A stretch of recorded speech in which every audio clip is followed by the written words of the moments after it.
Bonjour Laura, tout le monde se souvient bien sûr qu'on a parlé il y a quelques jours du Duodé, cette opération destinée à favoriser l'insertion, l'inclusion des personnes handicapées dans le monde du travail, le nôtre.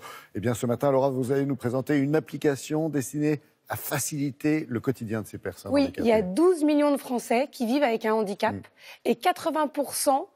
Pour 80%, ce handicap n'est pas visible.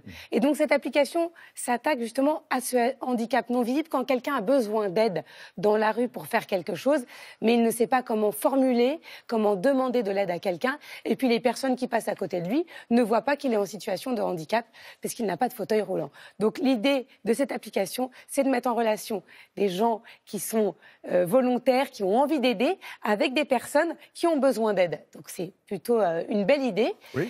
Elle a été développée à Sophia Antipolis.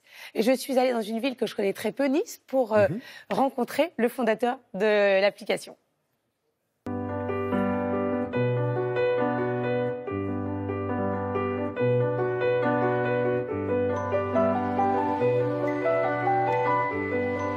Helply, c'est une application qui permet à des personnes qui sont en situation de handicap de se signaler lors d'une activité et de demander de l'aide lorsqu'une situation devient difficile pour elles.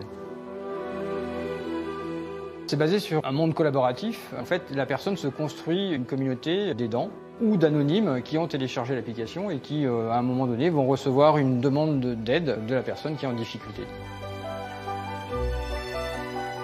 L'application, en fait, va décrire non pas le type de handicap de la personne, mais plutôt le besoin d'aide en fonction de l'activité qu'elle pratique.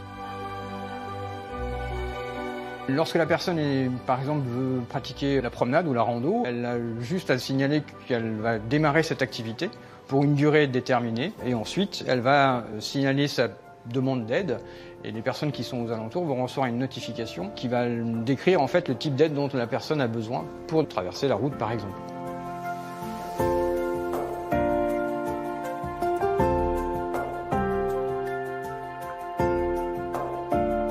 Ce qui motive les personnes à télécharger l'application, c'est la bienveillance, l'envie d'aider les autres, la citoyenneté, parce que c'est un acte citoyen en soi.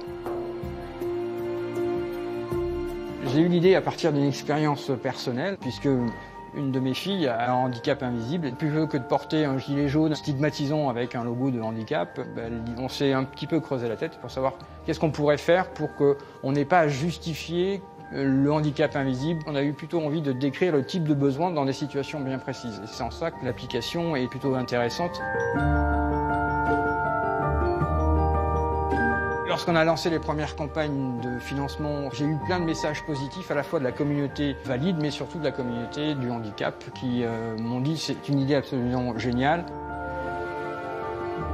C'est ce qui nous manque aujourd'hui, il nous manque juste un budget pour développer l'application sous iOS. Et on va très prochainement lancer une campagne sur KissKissBankBank. Une très belle application, Laura. Ce qui est intéressant, c'est que qu'on soit handicapé ou pas, on a tout intérêt, si on a envie de donner un coup de main, bien sûr, à prendre cette appli. Voilà, et vous avez vu, il fait ça entièrement bénévolement, donc il faut l'aider, il faut télécharger l'application et la faire connaître autour de vous. Ça s'appelle Helply, L comme Laurent, Please, P-L-I-Z. Voilà, exactement. C'est une application que nous allons télécharger tout de suite. Merci beaucoup.